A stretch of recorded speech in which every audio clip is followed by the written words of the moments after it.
menghamba hingga akhir hayat. Saudaraku, sukses merupakan impian semua orang. Menjadi seorang yang memiliki harta yang melimpah, memiliki rumah, mobil, berbagai macam perhiasan merupakan keinginan dasar seseorang. Keinginan seseorang juga tidak memiliki batas. Artinya manusia akan terus dan selalu mempunyai keinginan, bahkan jika keinginannya sudah terpenuhi pun juga pasti memiliki keinginan yang baru. Hal ini terjadi karena keinginan didasarkan atas hawa nafsu manusia yang selalu hadir di dalam setiap aktivitas kehidupan. Namun di balik itu semua, tidak selamanya kesuksesan dilihat dari kacamata harta saja. Kesuksesan itu memiliki makna yang lebih luas. Hal tersebut tergantung dengan kacamata apa kita melihat kesuksesan itu. Seorang ibu yang berhasil mendidik anaknya menjadi anak yang cerdas bisa dikatakan sebagai suatu kesuksesan. Seorang anak yang dapat terus membuat kedua orang tuanya selalu tersenyum juga bisa dikatakan sebagai suatu kesuksesan. Seorang bayi yang tadinya hanya bisa tidur makan kemudian ia tumbuh dan bisa berjalan, itu pun juga bisa dikatakan sebagai suatu kesuksesan. Seorang pelajar yang berhasil mengamalkan ilmu yang ia miliki juga tentu itu adalah suatu kesuksesan. Artinya adalah kesuksesan tidak hanya didasarkan oleh harta yang kita miliki. Jika kita ingin membuka kembali pandangan kita dan bisa melihat sesuatu dari perspektif yang lain, tentu kita bisa mengartikan banyak makna tentang suatu kesuksesan. Saudaraku, dalam Islam pun juga berpendapat tentang makna kesuksesan. Allah Azza wa Jalla berfirman, "Tiap-tiap yang berjiwa akan merasakan mati. Dan sesungguhnya pada hari kiamat sajalah disempurnakan pahalamu. Barang siapa dijauhkan dari neraka dan dimasukkan ke dalam surga, maka sungguh ia telah beruntung, sukses." Kehidupan dunia itu tidak lain hanyalah kesenangan yang memperdayakan. Quran Surat Ali Imran 185. Islam memandang bahwa kesuksesan bukan hanya sebatas sukses di dunia saja. Namun Islam menerangkan bahwa sukses yang hakiki adalah ketika seorang hamba yang senantiasa beribadah kepada Allah Azza wa Jalla dan memiliki komitmen untuk tetap menghambakan diri kepadanya hingga akhir hayat dan kemudian ia dimasukkan ke dalam surga Allah Azza wa Jalla. Maka manusia itu dianggap seorang yang sukses di dunia maupun di akhirat. Artinya adalah parameter kesuksesan itu tidak hanya sebatas dari berapa banyak harta yang kita miliki. Namun kesuksesan itu lebih luas tergantung perspektif apa yang kita gunakan. Dan kesuksesan hakiki menjadi seorang manusia adalah ketika kita berhasil menjadi seorang hamba hingga akhir hayat dan dimasukkannya kita ke dalam surganya. Saudaraku, jiwa yang malas akan tetap tersesat walaupun ia sudah sampai. Jiwa yang tamak akan tetap mengeluh di atas kekayaan yang berlimpah. Namun jiwa yang hanya menghamba kepada Allah Azza wa Jalla hingga akhir hayatnya akan senantiasa bersyukur dan bersabar. Bahkan ketika ditimpa berbagai ujian masalah sekalipun.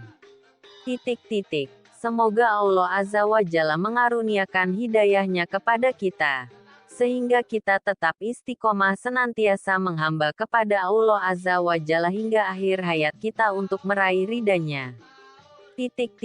Amin ya Rabb. Kehadiran 12 organisasi kemahasiswaan yang dikenal sebagai kelompok Cipayung Plus ke Istana Negara disesalkan oleh banyak pihak. Publik menilai kooptasi istana atas gerakan mahasiswa. Skeptisme peran mahasiswa terhadap perubahan sosial dan politik kini menjadi semakin dalam. Benarkah 12 organisasi yang diwakili pimpinannya itu merepresentasikan gerakan kemahasiswaan secara keseluruhan? Tentu tidak. Sebagaimana kultur ademokrasi yang melekat hampir pada umumnya organisasi, maka kedatangan pimpinan organisasi kemahasiswaan kelompok Cipayung ke istana tersebut hanya permainan pimpinan semata. Pragmatisme sesaat. Diduga ada koordinator proyek audiensi ke istana tersebut. Sulit diterima akal sehat jika begitu lembek dan membebeknya mahasiswa. Organisasi kemahasiswaan yang tergabung dalam kelompok Cipayung Plus bukan wajah mahasiswa sesungguhnya tetapi polesan permain panggung yang sedang membawa gerbong kosong. Penumpang kendaraan tidak di sana tetapi di tempat lain. Tersenyum atas bodoran Rocky Gerung yang menyatakan bahwa yang namanya mahasiswa itu memakai jaket alma mater. Jika memakai batik maka itu namanya calo. Mahasiswa yang menghadap presiden berbaju batik. Mungkin pembagian korjek. Koordinator proyek. Di luar sana idealisme mahasiswa masih tinggi dan tidak dapat terbeli. Mereka dididik untuk selalu menjadi agen dari perubahan.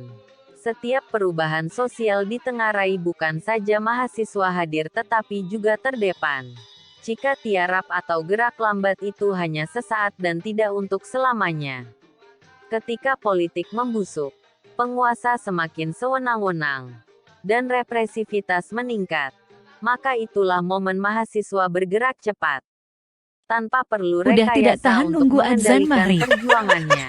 BEM seluruh Indonesia melakukan aksi pada tanggal 28 Maret tahun 2022 di area Patung Kuda untuk menyampaikan aspirasi persoalan sembako hingga perpanjangan jabatan Presiden 3 periode.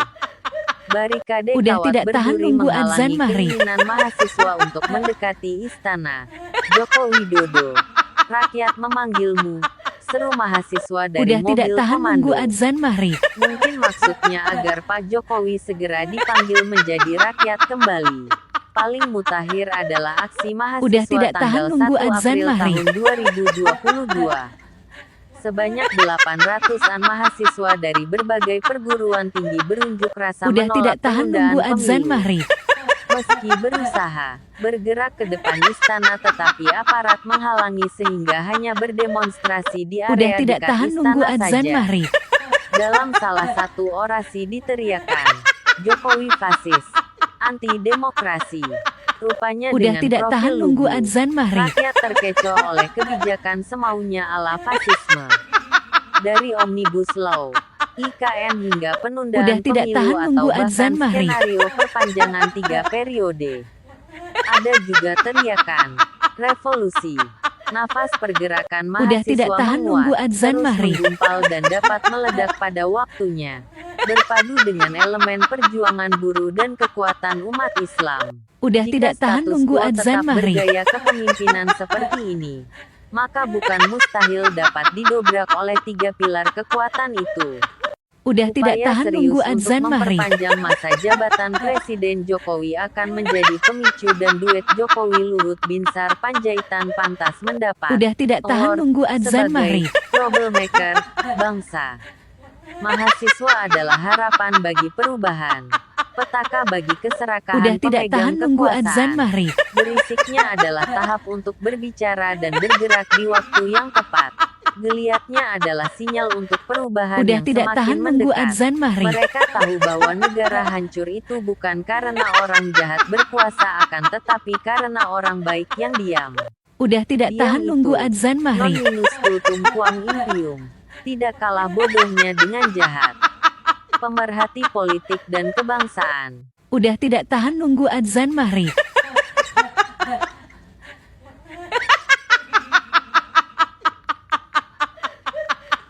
Udah tidak tahan nunggu adzan maghrib.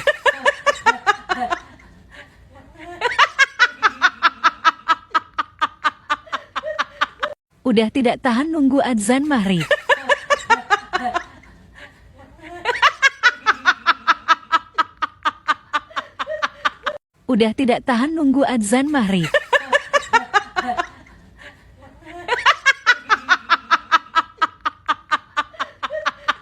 Udah tidak tahan nunggu adzan maghrib.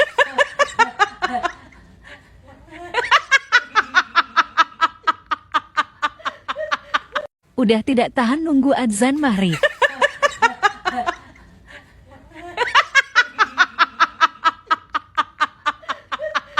Udah tidak tahan nunggu adzan maghrib.